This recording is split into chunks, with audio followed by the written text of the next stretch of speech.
সুপ্রিয় শিক্ষার্থী, আসসালামু আলাইকুম। আরিফস একাডেমির পক্ষ থেকে তোমাদেরকে জানাই শুভেচ্ছা। আশা করি তোমরা ভালো আছো এবং সুস্থ আছো। তো আজকে আমি তোমাদের গণিত বইয়ের পৃষ্ঠা নম্বর ৭৭-এর ১২, ১৩ এবং ১৪ এই তিনটি অঙ্কের সমাধান করে দিব। ঠিক আছে, তাহলে চলো শুরু করা যাক। তো প্রথমে আমি তোমাদেরকে একটা রিকোয়েস্ট করছি, সেটা হচ্ছে তুমি যদি আমার চ্যানেলে নতুন হয়ে থাকো তাহলে অবশ্যই আমার চ্যানেলটি সাবস্ক্রাইব করে রাখো। ঠিক আছে, তাহলে দেখো ১২ নাম্বারটা। ঠিক আছে, তো ১২ নাম্বার আমাদেরকে ভাগ করতে হবে। ঠিক আছে, এখানে মোটামুটি ৮টা অঙ্ক আছে, এগুলো ভাগ করতে হবে। ঠিক আছে, তো এখানে যে কয়টি ভাগ আছে প্রত্যেকটিরই ভাগ শেষ থাকবে। ঠিক আছে, এর জন্য আমাদেরকে রাফ করে করতে হবে এটা। তাহলে দেখো প্রথমে এক নম্বরে আছে কি যে ৮/৩, তাহলে ৮কে আমাদের ৩ দ্বারা ভাগ করতে হবে। তাহলে দেখো এখানে আমাদের কিছু জানারও জিনিস আছে এখানে। ঠিক আছে, সেটা হচ্ছে এই যে এটার নাম হচ্ছে ভাজক। ঠিক আছে, যাকে ভাগ করা হয় তার নাম ভাজক, আর যাকে দ্বারা ভাগ করা হয় তার নাম হচ্ছে ভাজ্য। ঠিক আছে, যাকে ভাগ করা হয় তাকে ভাজক বলে, আর যাকে দ্বারা ভাগ করা হয়, যাকে দ্বারা ভাগ করা হয় সে হচ্ছে ভাজ্য। তো ভাজ্য আমাদের প্রথমে এখানে বসবে, এরপর এই সোজা একটা টান দেবো, তারপরে মিডলে আমাদের ভাজক বসবে, তাই না? তো আমরা কিন্তু এটা শিখেছি ভাগ। ঠিক আছে, তারপর আমি একবার তোমাদের স্মরণ করিয়ে দিলাম।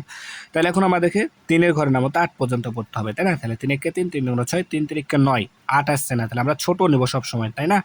৩ দুগুণ ৬, এরপর কি করতে হয়? বিয়োগ করতে হয়। তাহলে ৮ থেকে ৬ বাদ দিলে ২। তাহলে আমাদের এটার নাম হচ্ছে কি? ভাগফল। তাহলে এটা ভাজ্য, এটা ভাজক, এটা ভাগফল, এটা ভাগ শেষ। তাহলে আমরা উত্তর লিখতে পারি যে ৮/৩ = দেখো এখানে আমি একটা লিখে দিচ্ছি, বাকিগুলো তোমরা সেমভাবে লিখবা। তাহলে আমাদের এখানে ভাগফল, ঠিক আছে, ভাগফল কোনটা? এই যে এটা হচ্ছে আমাদের ভাগফল ২ ও ভাগশেষ। ঠিক আছে, পাশাপাশি লিখবা ভাগশেষ কত আমাদের? ২। ঠিক আছে, এভাবে আমাদেরকে এগুলো সমাধান করতে হবে। এরপর ২ নম্বর দেখা হচ্ছে ১৫/২, তাহলে ১৫কে ২ দ্বারা ভাগ করতে হবে, তাই না? তাহলে ১৫। তাহলে এখন আমাদেরকে ২ এর ঘর নামতা ১৫ পর্যন্ত যেতে হবে। তাহলে ২ একে ২, ২ দুগুণ ৪, তাহলে ৫ দুগুণ ১০, ৬ দুগুণ ১২, ৭ দুগুণ ১৪, ৮ দুগুণ ১৬, ১৫ আসছে না, তাহলে ৭ দুগুণ ১৪ নিতে হবে। ৭ দুগুণ ১৪, এরপর কি করতে হবে? বিয়োগ করতে হবে। তাহলে ৫ থেকে ৪ বাদ দিলে ১, ১ থেকে ১ বাদ দিলে ০ ০ দাম নাই। তাহলে আমাদের ভাগফল ৭ ও ভাগশেষ ১। ঠিক আছে, সেমভাবে এখন ৩ নাম্বার, তাহলে ৫/৩৭/৫, ৩৭কে ৫ দ্বারা ভাগ করতে হবে, তাই না? তাহলে ৩৭কে ৫ দ্বারা ভাগ করবো, তাহলে ৫-এর ঘরের নামতা, তাহলে ৫-৭ = ৩৫, ৫-৭ = ৩৫, এরপর বিয়োগ, ৭ থেকে ৫ বাদ দিলে ২, ৩ থেকে ৩ বাদ দিলে ০ দাম নাই। ঠিক আছে, এরপর ৪ নম্বর, ৫২কে ৭ দ্বারা ভাগ করতে হবে, তাই না? তাহলে ৭ ৫২ দ্বারা ভাগ করতে হবে, তাই?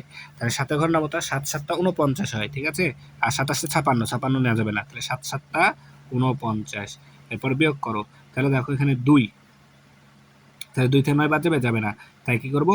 ১২ থেকে ৯ বাদ দিলে ৩, হাতে থাকে ১, দিয়ে দিলাম ৪কে, ৪ হলো ৫, ৫ থেকে ৫ বাদ দিলে ০ দাম নাই। তাহলে এখানে আমাদের ৩। তাহলে ভাগফল ৭, ভাগশেষ ৩। ঠিক আছে, এরপর দেখো ৫ নম্বর, তাহলে ৫ নম্বর হচ্ছে আমাদেরকে ২৩/৮, তাহলে ২৩কে ৮ দ্বারা ভাগ করতে হবে আমাদের, তাই না? তাহলে দেখো, তাহলে ২৩, তাহলে আমাদেরকে ৮-এর ঘর নামতা করতে হবে, তাহলে ৮ দুগুণ ১৬, ৩ আষ্টে ২৪, ৩ আষ্টে ২৪ নেওয়া যাবে না, তাহলে ৮ দুগুণ ১৬ নিতে হবে, বিয়োগ করলে ৭ হবে। ঠিক আছে, ১৩ থেকে ৬ বাদ দিলে ৭, হাতে থাকবে ১, এখানে দিয়ে দিলে ২ থেকে ২ বাদ দিলে ০ দাম নাই। এরপরে ৩১/৪, তাহলে ৩১কে ৪ দ্বারা ভাগ করতে হবে, তাই না?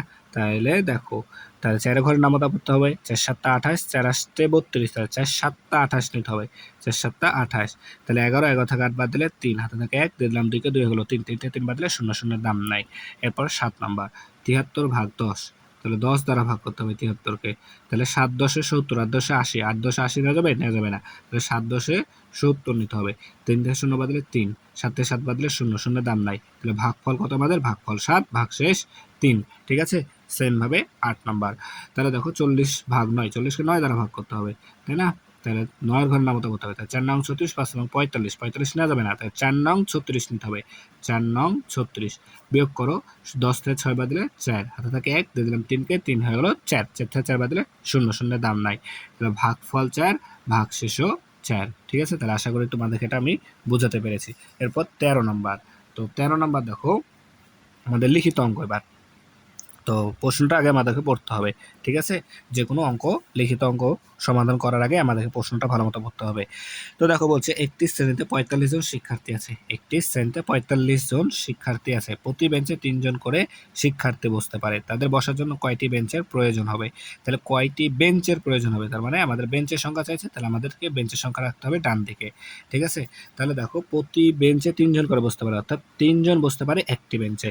তাহলে আমরা এখানে লিখব ৩ জন শিক্ষার্থী, ৩ জন শিক্ষার্থী, ৩ জন শিক্ষার্থী বসতে পারে, বসতে পারে।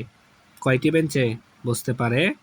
একটি বেঞ্চে, একটি বেঞ্চে, একটি বেঞ্চে। তাহলে আমাদের শিক্ষার্থী কয়জন? ৪৫ জন। তাহলে আমরা এখানে লিখব অতএব ৪৫ জন শিক্ষার্থী বসতে পারে। তাহলে এখানে আমাদেরকে কি করতে হবে? এখানে ৪৫ ভাগ ৩ টি বেঞ্চে। তাহলে ৪৫কে আমাদের ৩ দ্বারা ভাগ করতে হবে, তাই না? তাহলে এখানে আমরা যদি ভাগ করি, দেখো ৩ দ্বারা ৪৫কে ভাগ করো, তাহলে দেখো এখানে একটা সংখ্যা, তাহলে এখানে একবার একটা সংখ্যা, তো এটার থেকে এটা বড়, তাহলে একবার যাবে, ৩ একে ৩, ৩, তাহলে এখন বের করতে হবে ৪ থেকে ৩ বাদ দিলে ১, আর এই ৫ এখানে নেমে যাবে। ৩ এর ঘর নামতা ১৫ পর্যন্ত বড়, তাহলে ৩ ৫ ১৫, ৩ ৫ ১৫, বিয়োগ করো ০। তাহলে আমাদের আসছে কত? ভাগফল ১৫। তাহলে এখানে ১৫টি বেঞ্চ প্রয়োজন হবে, ঠিক আছে? তাহলে উত্তর ১৫টি বেঞ্চ, উত্তর ১৫টি বেঞ্চ, ১৫টি, ঠিক আছে? সেমভাবে দেখো এবার ১৪ নম্বর। তো ১৪ নম্বর আমাদেরকে বলছে কি যে ৪৮টি পেয়ারা ৬ জনের মধ্যে সমানভাবে বিতরণ করা হলো। তাহলে পেয়ারা আছে আমাদের ৪৮টি, দেওয়া হলো ৬ জনকে। কয়জনকে? ৬ জনকে। প্রত্যেকে কয়টি করে পেয়ারা পেল? প্রত্যেকে কয়টি করে পেয়ারা পেল? তাহলে পেয়ারার সংখ্যা চাইছে, তাহলে আমাদের পেয়ারার সংখ্যা দিতে হবে ডানে। তাহলে দেখো ৪৮টি পেয়ারা পেয়েছে ৬ জন, ৬ জন। তাহলে আমরা এখানে লিখতে পারি যে ৬ জন পেয়ারা পেল, ৬ জন পেয়ারা পেল, ৬ জন পেয়ারা পেল সমান সমান ৪৮টি। তাহলে প্রত্যেকে মানে একজনে, তাহলে অতএব একজন পেয়ারা পেল, তাহলে ৪৮ ভাগ ৬টি, ঠিক আছে? তাহলে ৪৮কে ৬ দ্বারা ভাগ করতে হবে, ঠিক আছে?